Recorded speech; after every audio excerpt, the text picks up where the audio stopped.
you want to get right to the core. So you want to know what it's all for. So you want to come off knowing more. Well, you better get hip to Podcast by George. So you want to get straight to the show. So you want to know what you need to know. You want to know what we're all here for. Well, you better get hip to Podcast by George. Podcast by George. Podcast by George. He knows what he's fighting for. It's Podcast by George. Podcast by George. Want to know what we're fighting for?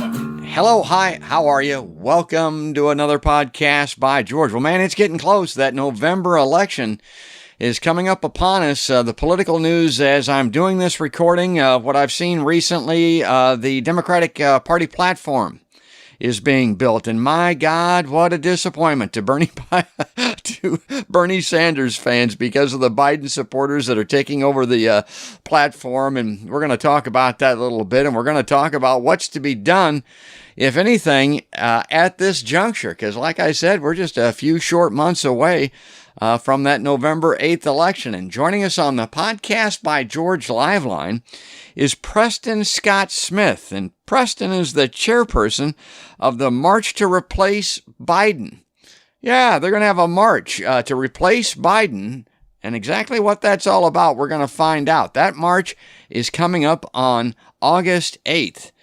And Preston, welcome to a Podcast by George. Thank you for having me.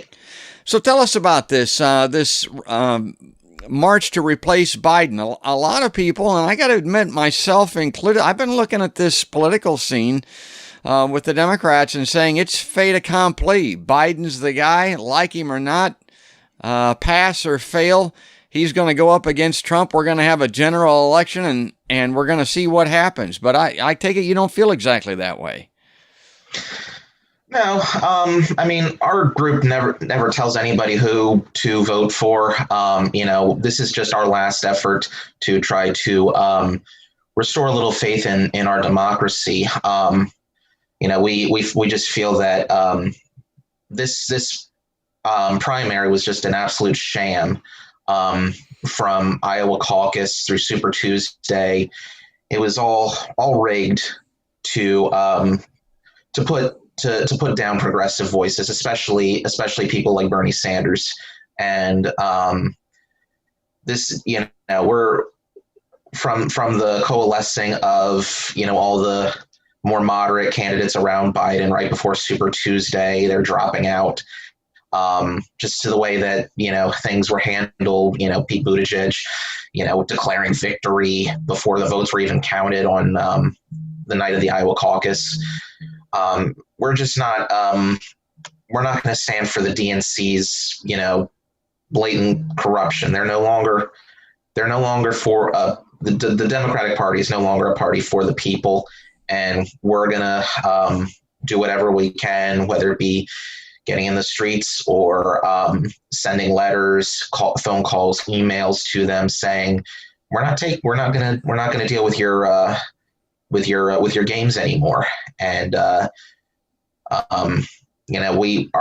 country and our planet does not have any more time to fool around. And the old saying was always that the universe tries to get your attention by dropping a couple bricks. Well, soon enough, you get the whole brick wall. And, with this pandemic and the police brutality and everything happening now, we're getting the brick wall. And, it's time. It's no longer time for business as usual. We need to make sure they know that we're not playing around anymore.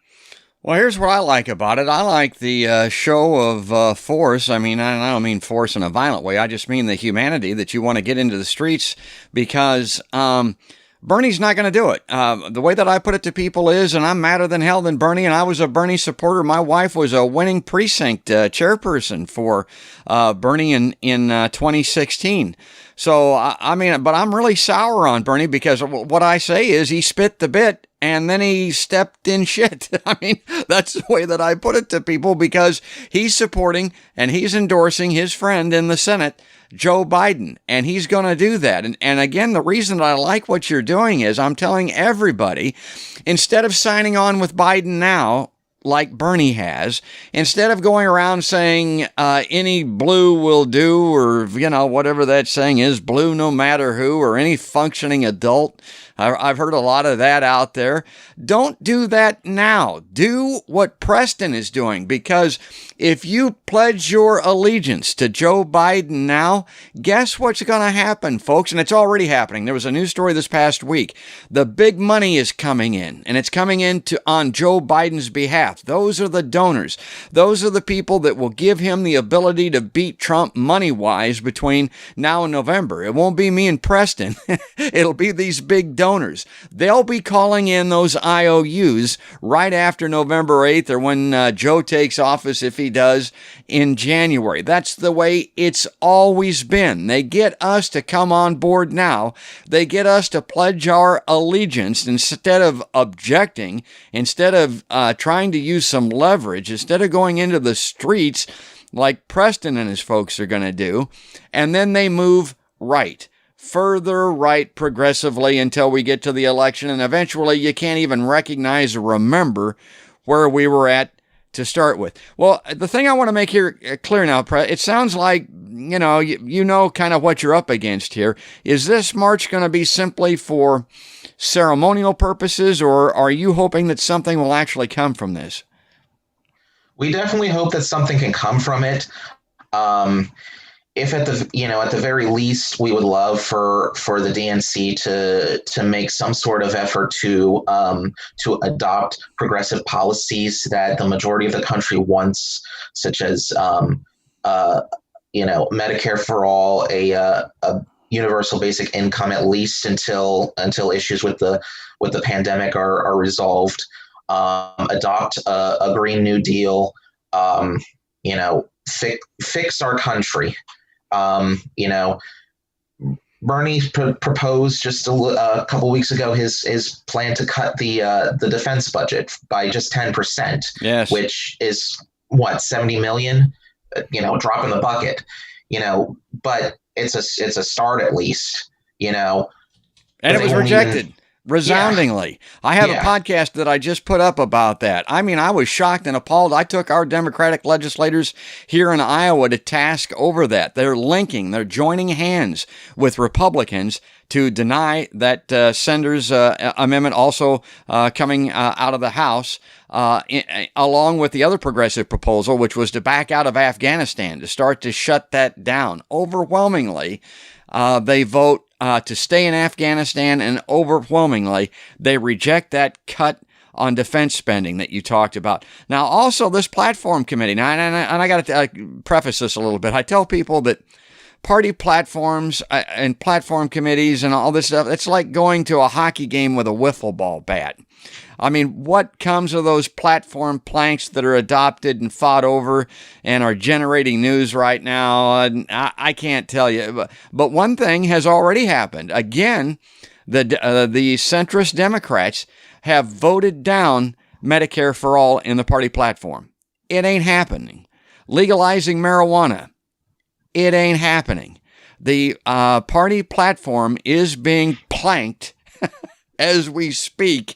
And again, it ain't progressive, and it's not the kind of stuff that Bernie would want. And Bernie is, I got to tell you, Preston, again, I'm sour on Bernie. He's not saying anything. He ought to be digging his heels in and threatening to withdraw his support, or telling folks like you to withdraw your support if the Democrats and the Biden supporters don't do some of these things that he staked his entire career on. 40 years of legislative efforts going down the drain. Bernie's too old to run again, probably. He's an old man. My God, if not now, when? If not Medicare for all in the midst of a pandemic, when? I don't know, Preston. I got to tell you, I'm getting to be, I think my theme song is shocked and appalled. Yeah, I mean, I'm getting kind of upset too with how he's handled this and everything. But at the same time, he's the one that said that if the person with the most delegates can't do the job, it should go to the next person in line. And if something were to happen where Biden decides he just steps down, the DNC realizes this is suicide. We can't elect him. I don't think Bernie would have too much of an issue stepping up. And we even if we do have to push him a little bit more than we thought we would, it's going to be easier to push. It would be easier to push him than Biden. And what we're hoping to do is, say, hey, DNC, we see what you did. You screwed over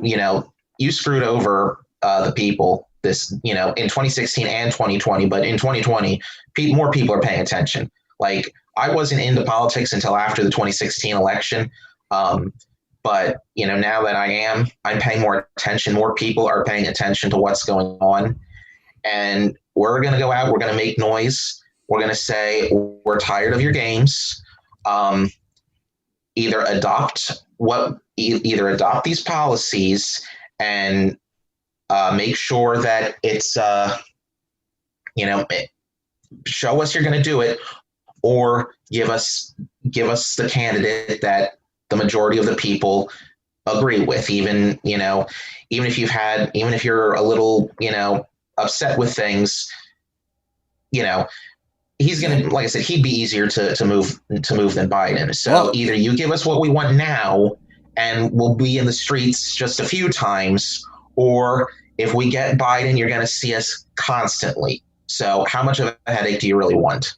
I like what you're saying there because going back to Medicare for all, when polled, 90% of Democrats say they want Medicare for all. 90% of the party, the platform, doesn't have a Medicare for all plank. They vote it down. They're clearly not representing the Democratic voters. So, and of course, Bernie's the Med for all guy. You kind of think that he might potentially step back into the harness. I like that thinking, and here's why. Now, I don't want to get too much out there into the never ever land. But if the debates are held, if there are any debates held, if there's just one debate held between Biden and Trump, I think it could be disastrous. I think it could be like something the American people have never witnessed before.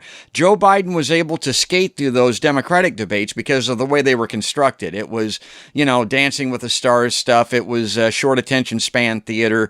Biden was able to stop talking anytime he wanted, and he didn't talk much. If he goes mano a mano with Trump, that will not be the case. And even Biden and his wife might have to sit back and reflect and think, maybe Joe's not up to it this time. I mean, I don't want to say these critical, hurtful, mean, hateful things about his age and about dementia and all that kind of stuff, but that could just be a reality.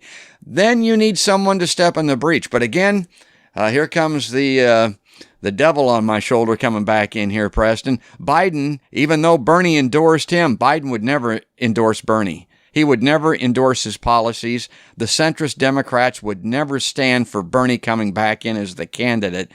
Then I start to run to the negative again. Well, okay, we only have so much time today, and I don't want to lose you here, but what's the feeling right now in the Bernie movement if Biden is the candidate, if your March, although it'll be good, if it fails, if it doesn't make a change, what are you folks going to do? What are the diehard, the Bernie or bust type people going to do in November? Because statistics show the majority of the Bernie supporters voted for, and a lot of people don't understand this, particularly the Hillary supporters, they voted for Hillary in 2016. Are the vast majority of these Bernie folks going to vote for Joe Biden in November?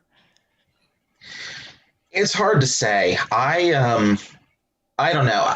A lot of people have, most of the people that I hear, have already signed on to the Green Party. It's kind of, and then there's people that contact us all the time and tell us just coalesce behind Biden. They were diehard Bernie people before, but they're more afraid of Trump than they are of anything else. And we're not going to tell anybody what to do come November 3rd. That's up to you and your conscience. If you want to write in whoever you want, if you want to vote third party. If you want to vote for Biden, if you want to vote for Trump, we're not gonna tell you who to actually vote for. It's still your free choice. This is what America is. But we want to make noise and let people know that we're ready to call out the corruption. We're not just gonna sit by idly anymore, and we're not gonna just give up after this after August 8th. We're not gonna give up after November 3rd. I was always kind of a vote blue no matter who person until this year, and I realized some of the things that Bernie supports were kind of things that we thought all Democrats supported, but then turns out they don't. And,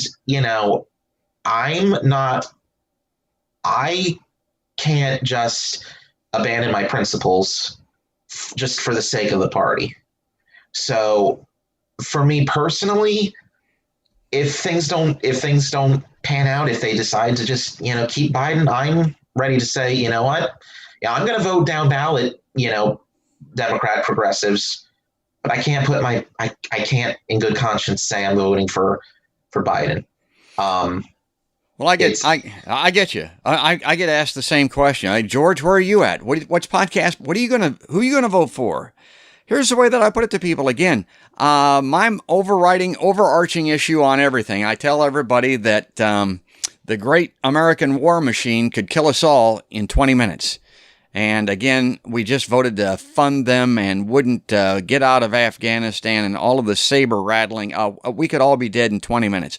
If we're not dead in 20 minutes, knock on wood, we could all be dead in 20 years because of the climate catastrophe. So the overarching umbrella for me is this climate catastrophe. And people say, well, Biden's policies are better on climate than Trump's, so surely you're going to vote for Biden. Yeah, maybe, but I'm not going to let him know that now. And here's why, what I talked about earlier. That big corporate money, that donor money is starting to come in, and it's going to move him to the right. Those, regardless almost of the industry that those corporations are tied to, they have no interest in getting Biden to take action quickly, particularly on climate change. So even though he may have our best interests at heart, even though he's got a climate proposal out there that looks good, guess what? If he takes office in January, there's going to be other pressing things that are going to take priority, and it ain't going to be climate change. And then it's going to be up to all of us to do what Preston and his group is going to do here on August 8th. Get out in the streets and have something to say about it. It's the only thing in my lifetime that has worked. I'm old enough to remember the Vietnam War. We stopped the Vietnam War by doing that. We're going to have to follow Preston and people like him out into the street to get done what needs to be done, or we're all going to be dead in 20 minutes or 20 years. Well, I got to leave it here, Preston. We're just about out of time.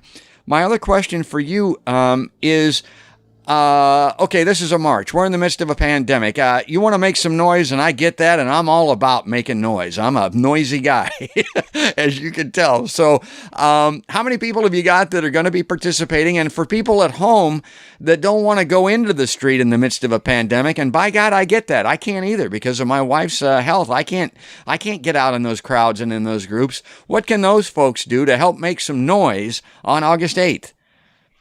We're going to be launching in conjunction with the physical events. We're going to be launching a letter writing, email, phone call campaign to local DNC heads, so county chair people, as well as the super delegates, and let them know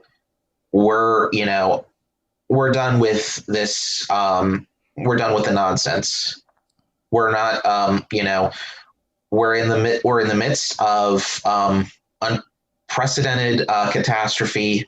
The country is collapsing around us, and y'all are just concerned with lining your pockets. You're no longer for us. You know, if you want to save yourselves financial ruin and just, you know, your own conscience, you got to work with us. We're going to do, like I said, we're doing an email campaign, phone calling, mailing in snail mail, and that can be done more than just once. You know, we're gonna start that on the 8th, but we're gonna keep that going. We're gonna make sure that you know, I'm taking pages out of many books. You know, I like, you know, I've seen John Oliver do this, where they just harass the people they're trying to get change from, and it works.